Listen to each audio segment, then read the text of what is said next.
अब अगर श्रेयस अय्यर को देखें, मतलब हम एक तरफ तो कहते हैं ना कि यार ये सूर्य कुमार यादव एशिया जीता और एशिया कप जीता, उसके बाद टी20 वर्ल्ड कप जीता, अच्छा खासा खिलाड़ी है, इंटरनेशनली नेशनली दोनों तरह से बहुत अच्छा परफॉर्म किया, 400 इस लड़के के, इसको डाला है। बट श्रेयस अय्यर के बारे में पहले भी इंडिया के अंदर बहस रहती है कि वो टी20 का हिस्सा क्यों नहीं। अब आया तो कप्तान बन के आया, बट मुझे लगता है कि श्रेयस अय्यर वाइड बॉल में सिर्फ इंडिया का नहीं दुनिया भर में मिडिल ऑर्डर का सबसे तगड़ा बैट्समैन है। इससे पहले मुझे क्लासन लगता था, अब मुझे श्रेयस, क्योंकि वो रिटायर हो चुका है, तो श्रेयस अय्यर। अब चैंपियंस ट्रॉफी किसी को याद हो तो साइलेंट किलर के तौर पे खेला। जीतने वाले कप्तान को बोला thank you very much boss, आपकी शायद एज भी ऐसी नहीं है कि हम आपके साथ अगले 2 साल बाद एक और वर्ल्ड कप और एक और ओलंपिक सोच सकें, बीच में एशियन गेम्स भी हैं, शायद आपकी फॉर्म भी ऐसी नहीं है कि हम आपको मजीद कैरी कर सकें। बस आपकी जॉब था अपने मुल्क को वर्ल्ड कप जितवाना। एज अ कैप्टन आपने वो जितवा दिया।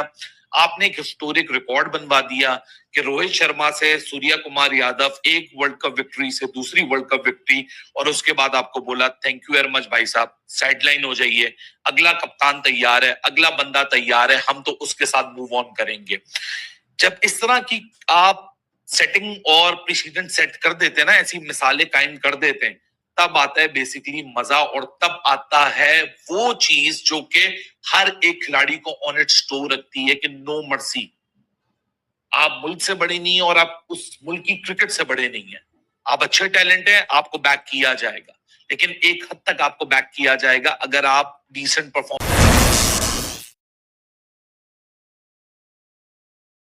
की टीम अनाउंस हुई है आयरलैंड और इंग्लैंड के टूर पे और एशियन गेम्स के लिए भी, और आपने वीडियो नहीं बनाई, इसके लिए माफ़ी। थोड़ा बिजी थे आज, और सच्ची बात है कि पहले गेम प्लान करा, और गेम प्लान में आज हमारे साथियों ने भी दुनिया भर से, जो कनाडा से, अमेरिका से, इंडिया से, पाकिस्तान से, सब ने शरीक हुए थे।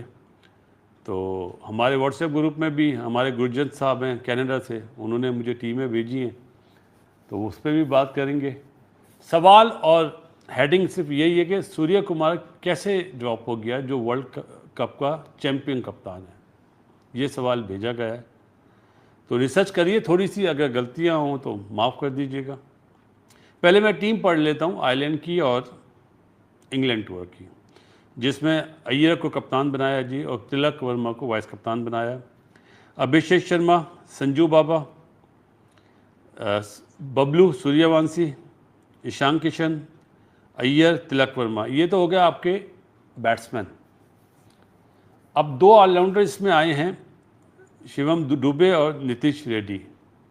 दुबे का आईपीएल इतना अच्छा नहीं गया, नीतीश रेड्डी का भी सो था। अक्षर पटेल, वाशिंगटन सुंदर, वरुण चक्रवर्ती, रवि बिश्नोई, ये 4 हो गए स्पिनर।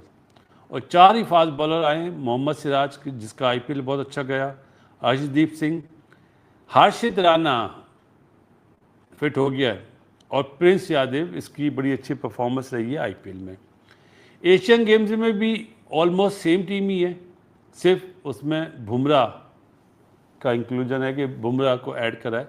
इसका मतलब है कि एशियन गेम्स की फुल नज़रें हैं इंडिया की कि चैंपियन बनना, और कोई सामने होगा भी नहीं। जो टीम अनाउंस करी है, अब ये देखेंगे वहाँ की पिचेस कैसी होंगी, आया आईसीसी इवेंट के स्टैंडर्ड की होंगी जैसे इंडिया पाकिस्तान वगैरह में होती हैं या दूसरे मुल्कों में होती हैं। सिर्फ ये देखेंगे एशियन गेम में, बाकी इंडिया की टीम बहुत स्ट्रॉन्ग है। आपने सवाल भेजा है सूर्य कुमार यादव, बिल्कुल सही बात है, ये पाकिस्तान में होता तो कोई सोचता भी नहीं उसको ड्रॉप करने का। क्या वजूहत हुई, अपना मुझे जो लगता है मैं वो आप लोग के साथ शेयर करता हूँ। देखें, एक तो उसका आईपीएल अच्छा नहीं गया, इसमें कोई 2 लाइन। अच्छा हाँ, एक सवाल और भी आया था हार्दिक पांड्या का कि वो क्यों नहीं है। पांड्या क्यों नहीं है, मेरा ख्याल है कि उसने जो सोच लिया है ना कि मैं मुंबई इंडियंस से नहीं खेलूँगा, ये वजह हो सकती है, ये वजह हो सकती है। फिटनेस, मुझे लगा था कि फिटनेस नहीं है, लेकिन मुझे बताया कि भाई अफ़गानिस्तान की सीरीज़ में तो वो है। विराट कोहली की आपने बोला कि उसको रेस्ट कराया, नहीं, वो अनफिट है, उसको रेस्ट की ज़रूरत नहीं है। अगर वो फिट होगा तो वो टीम में ही होगा। जो ओडीआई सीरीज़ है उससे तेज खेलने वाले प्लेयर्स, अब आप खुद सोचें कि ओपनिंग अगर अभिषेक शर्मा और वैभव सूर्यवंशी करते हैं तो क्या हाल होगा। क्या ही होगा। और फिर आराम से मैच को साइड पे करता था ये लड़का, मिड ऑर्डर बहुत। और इसके बारे में रोहित शर्मा ने कहा था कि बाकियों को क्रेडिट मिला है, बट जिसने असल काम किया है वो श्रेयस अय्यर है। ये चैंपियंस ट्रॉफी जीतने के बाद रोहित शर्मा कप्तान थे, उन्होंने ये बात की थी। अब श्रेयस अय्यर का देखिए, दिल्ली कैपिटल की कप्तानी की 2020 में, उसको फाइनल पहुंचाया आईपीएल के अंदर। 2023 में केकेआर की कप्तानी की, उसको जितवाया। 2025 में सैयद मुश्ताक अली ट्रॉफी में मुंबई की कप्तानी की, उसको जितवाया। So as a captain recognised है। बैट्समैन कैसा वो आपको भी पता है, मुझे भी पता है। और मैं तो पहले भी हैरान था उनकी टी20 टीम में क्यों नहीं, बट समझ में आता है क्योंकि जिस पोजीशन पे ये खेलता है उस पोजीशन पे सूर्य कुमार यादव खेल रहा था। अब वो कप्तान था तो उसके होते हुए आ नहीं सकता था। अब वो हटा है, उसकी जगह पे एज ए बैटर भी आया और एज ए कप्तान भी सूर्य कुमार यादव की जगह पे श्रेयस अय्यर आया है। मतलब कितना मुश्किल है ये बात हमारे इंडिया पाकिस्तान देसी कल्चर में। पाकिस्तान में तो आज भी पॉसिबल नहीं, हमारे पास तो हिम्मत ही नहीं है। लेकिन एक मजे की बात है कि आज से 5 साल पहले क्या ये चीज सोची जा सकती थी?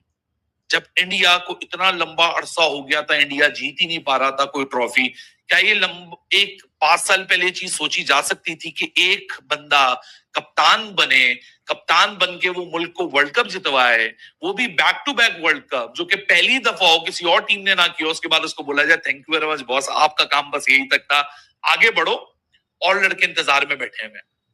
तो इंडिया ने जो आज एक मिसाल कायम कर दी है, वो किसी और के लिए तो फायदेमंद नहीं होगी, लेकिन अपने लिए वो जरूर फायदेमंद होगी।